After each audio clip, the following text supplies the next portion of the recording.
What's up, everybody? It's Mr. Talkbox. Check it out. You need to like, subscribe. Come on and catch a vibe. Boy, DOA playlist. Let's keep it funky. YouTube family and YouTube world, I hope you all are blessed and well, like I always say. Once again, I am back with another brother. He's definitely way too young to call Uncle Jay. This is my big brother for real. And not only is he my big brother, but he's definitely one of the smartest persons I've ever met. It's just not just music, just a mountain of things. And I'm just so glad that he's here hanging out with me today. Y'all give it up for my brother, Mr. the one and only Jay King right there. What's up, Jay? What it is. It's a low down feeling. What it is from left to right. That's what Aretha said. man, dude, thank you, man, for hanging out with me. You know, it's crazy because, you know, me and Jay literally talk. We talk all the time.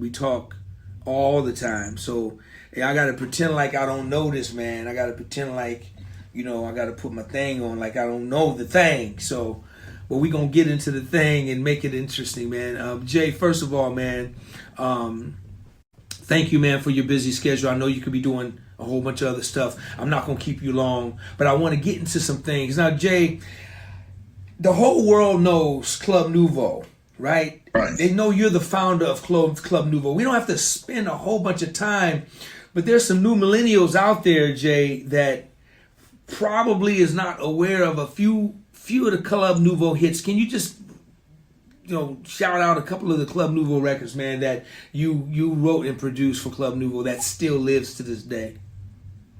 Why You Treat Me So Bad, Situation Number 9, Heavy on My Mind, Lean on Me, Jealousy, Let Me Go, You Ain't No Friend of Mine, Money Can't Buy You Love, Share Your Love. We got some records.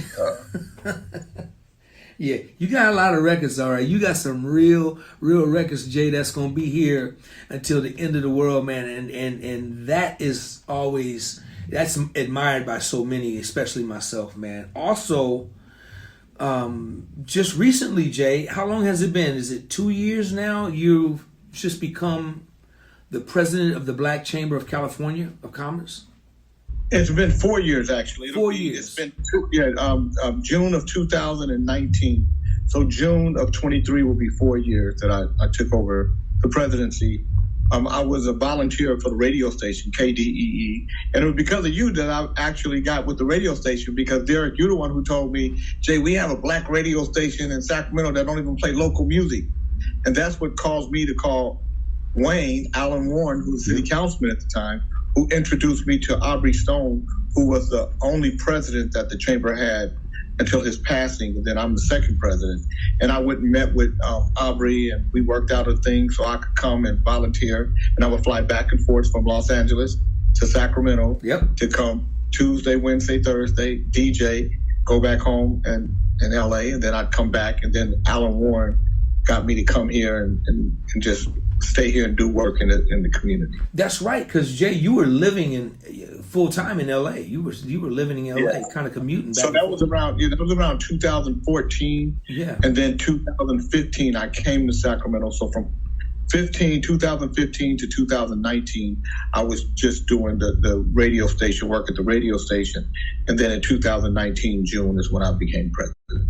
And just made such a impact and a difference, man, to the city, the community, the state, man. Thank you so much, man. Everybody has so much love and respect and appreciation for this brother, for what he does and how he gives back to our city and sows so many seeds in so many people's lives, man. We all love you for that. But Jay, I want to cover a couple of things, man. And one of the things I want to talk about rumors. Mm-hmm. Rumors, it's just such a big iconic record, man. Just a big hit record.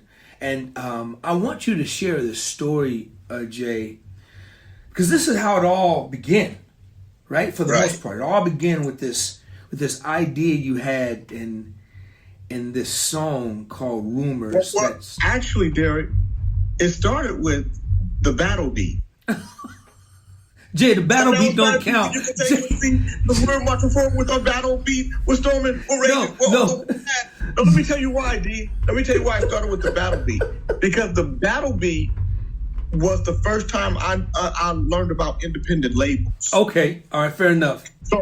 So Triangle Records was a label that was started by two guys that was managing my group Frost, and a guy who understood radio and marketing named Randy Rand. God rest his soul. Yes. And Randy Rand and our management team put this record out, and it went double wood. If it would have been good. So it goes double wood, and so I go to my management team and say, hey, maybe we can do our own label instead of going to a major. And they cuss me out. They say, you don't know anything about this. You should. And at first I was a bit taken aback, and then I got mad and I called him and cussed him out and told him, that I was going to see him when I see him, and I fired him. And then I called Randy Rand. And around the same time that I'm talking to Randy Rand, Daryl Thompson is a friend of mine from Alaska. His brother is Marcus Thompson. Marcus Thompson, Alex Hill, and Michael Marshall have this song called Rumors. Okay? And he plays it for me, and I love it. But it's a demo, and it needs some work. So me and Randy are talking, and we're looking at different records to do. And one of the records is Rumors. But there's a song called Love Is So Confusing on a group called New Choice. There's a group called Hey Yo, What Up DJ on a group called The Active Boys. And I want to start this label, and these are the three groups I'm starting with. Timing Social Club is one, and Rumors. I take the song, I play it for Randy Rand. We're in Burbank at the time, and he stops in the middle of the street and says, rush it, rush it, rush it. That's a hit record. And so then we start the process of creating Rumors, producing it out. Denzel Foster was my friend. We were working together with Felton Pilot from Confunction. So me and Denny were working together. So I brought Denny in. Alex Hill did the skeletal part of the track. So a lot of it was there already. Really, most of it. It's just transferring it to a studio, getting it right, and then adding little sweeteners to it, and then getting the vocals on it. And that's what I did. So when I finished the record, they didn't like it. So Thomas McElroy isn't involved in this yet, but he's in the studio with us because Denny knew him. So that's how me, Denny, and Tommy became a production team. And so then I mixed the record. They hate the record. They hate the mix. They say I messed their record up, that I did it wrong.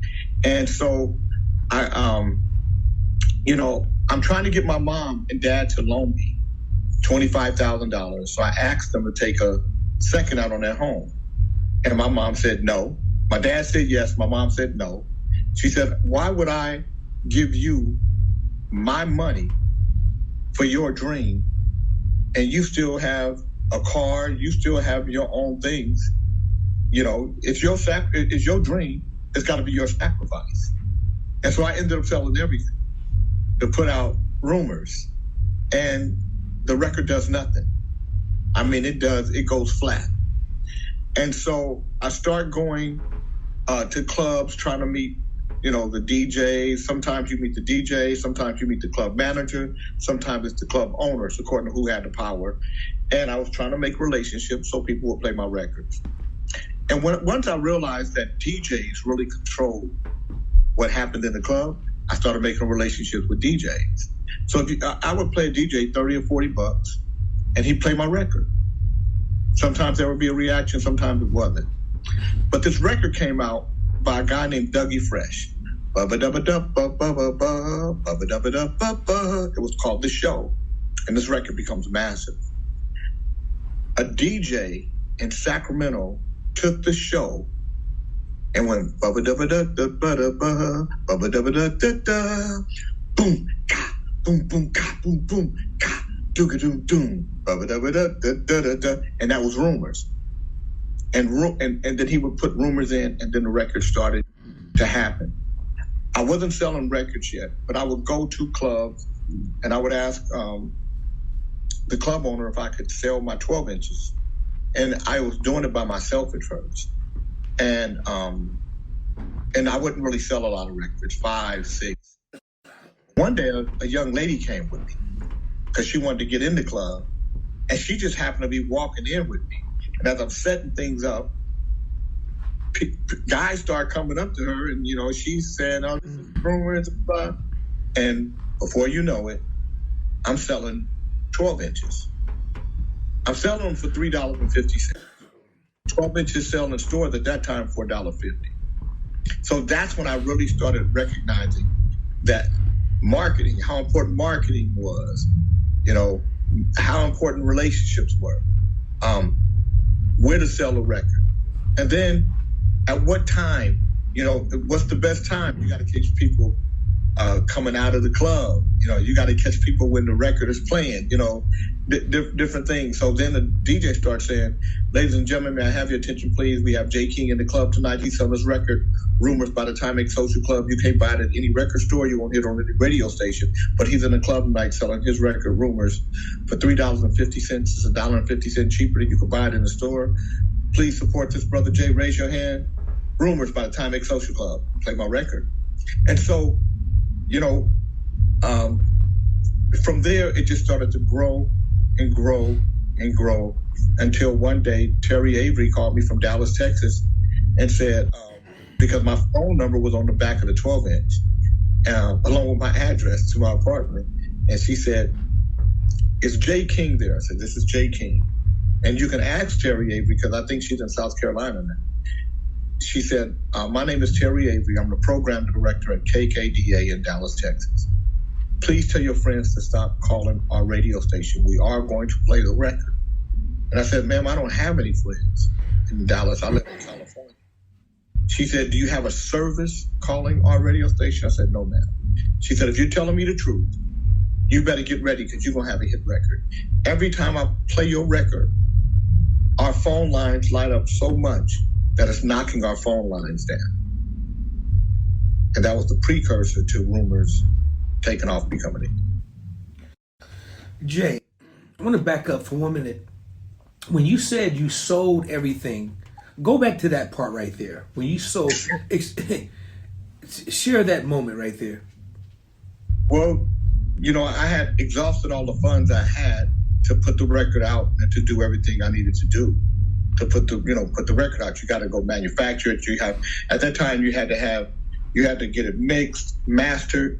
Then you had to make your mother, and then your stampers, because the mother is what the 12-inch stamper is made from. The stamper is what the 12-inch itself is made from. So you had to have the mother made. That cost money. Then you had to have a stamper. The mother makes stampers. So then you had the 12-inch and you had the 7-inch. So you had to make them for both of them. All those are costs. Then you got manufacturing. You got to have your label, for the record itself. Then do you have a white jacket, or do you have, a jacket with graphics on it? My first jackets were white until I got enough money to add the graphic, the girl whispering, the iconic jacket with the girl whispering in the other girl's ear. So, so I had exhausted all my funds. And if I was going to be successful, I was going to have to be willing to sacrifice everything I had. At the time I was married. I had a son. My son was a year or so old. A woman don't understand that. Women don't have good understanding because now you look like a crack addict. Now you look like you own dope. It's just, your wife come home and the car gone.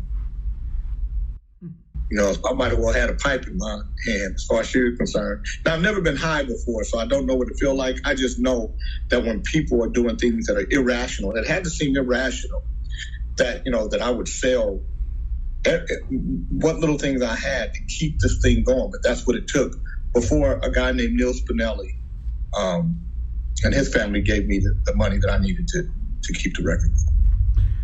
The record goes on to be a huge hit. Yeah. How many copies sold, Jay? 3.5 million.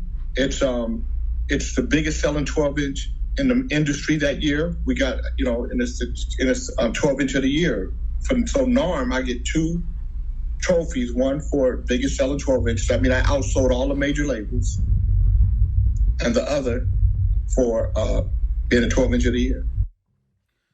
Jay, what does that say about your faith, man? That's how I know God is real. I'm gonna tell you another thing I did is one day, because I had sold everything and my whole life was really crumbling down around me. And one day, I love music that much. And one day I just prayed to God and I said, God, if this is not what I'm supposed to do, please take this desire out of my heart, because it's all I could think about. You know, all I could do. And a little while after that, it took off. And I got to tell you, I just told you in a nutshell what happened, but it was over a series of months. This is a 9-month process that this thing starts to happen. And, and 9 months is a lifetime in the music business. Absolutely. So Jay, this takes you on to massive things, man. It takes you, at one point in time, Jay, you was one of the top 100 most powerful men in the music industry. Yeah, from 86 to 89, I made that list. Yeah. So it's for 3 years straight.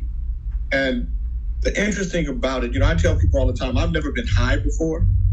I've never drank or smoked or done drugs. But there's something about success that's a euphoria if you ain't used to it, if you ain't ready for it. And that's why, you got to know humility. Sometimes even today I cuss myself out because life is good for me, right? And I never want to be, and when you're young, and this is, when you're a young person, success will inflate your ego. Not only will success do it, but people around you, because people will make you seem invincible or like you're the one. And, you're a genius.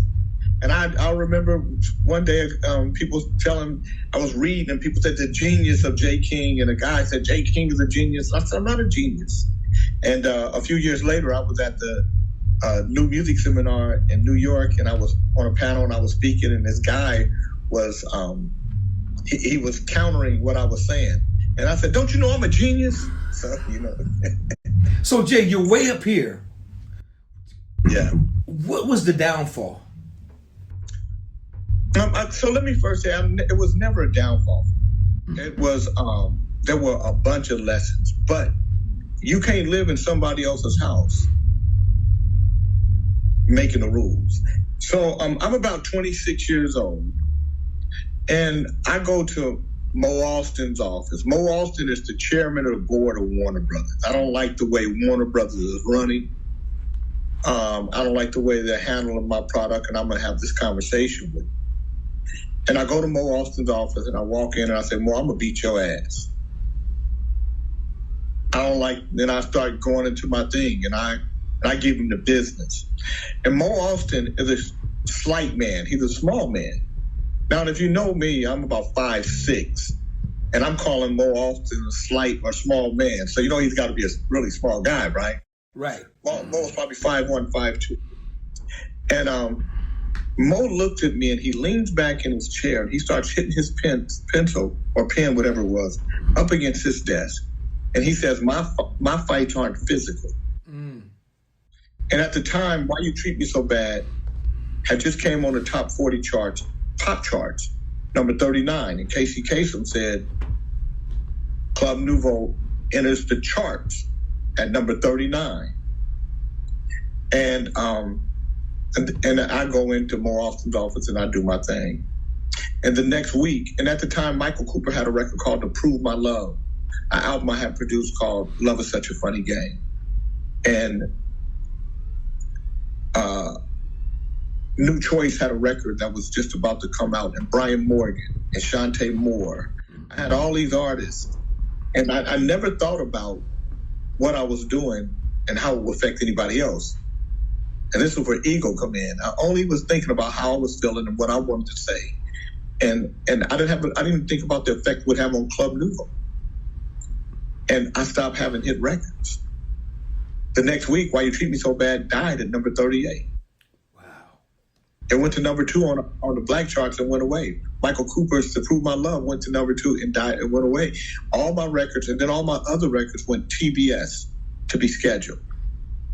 Or to be determined, TBD. So,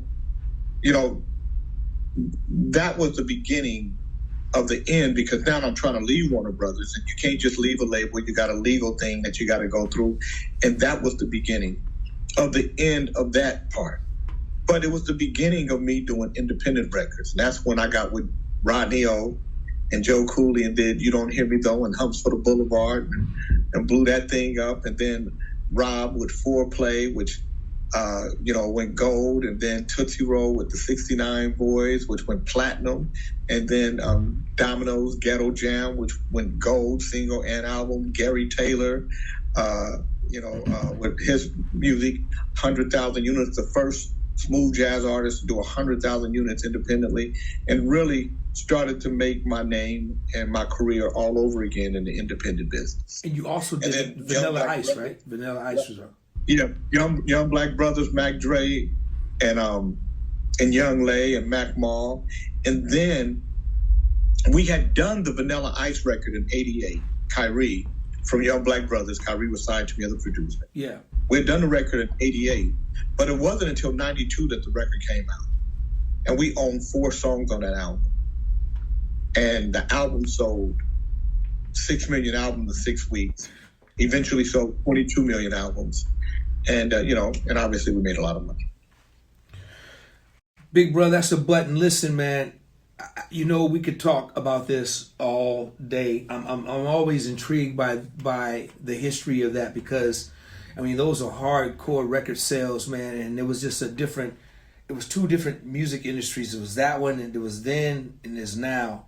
And to be able to do that and accomplish that, man, in that time was just amazing, man. Your story is amazing, and you ain't stopping. You're still making records. We're still working together. Jay, real quick, can you tell people how they can find you, man, so they can go see your Bossa Nova records and your everything you're doing, man? So give your social. Well, you can find me at jayking.me, JAYKING.me, clubnouveau.me, and Nouveau spelled NOUVEAU. The official J King on Instagram, JKing3, JAYKING, the number 3 on Facebook, and The Club Nouveau on Twitter. You guys, please go check out my brother Jay. He hasn't stopped making records. He's been making records from day one and hasn't stopped, and still has a great body of work. And I'm proud to say that I'm a part of that body of work that we've been doing together. Jay, thanks for trusting me, man, with your music and allowing me to be a part of your career. Jay and I, we go way back as kids, and just to watch him just do what he does, and it's just been incredible. I only wish our brother Robert Brookins was here, man, with his hanging out with us. That would be the icing on the cake. That would be the icing on the cake, man. Jay, man, I know you're very busy, man, but thank you, my brother. And that Morton's, I'm gonna hold you to that. That's my spot. D, come on, man. You're like you're like the great elusive invisible man. Now you see him, now you don't. Give it up for my big brother Jay King.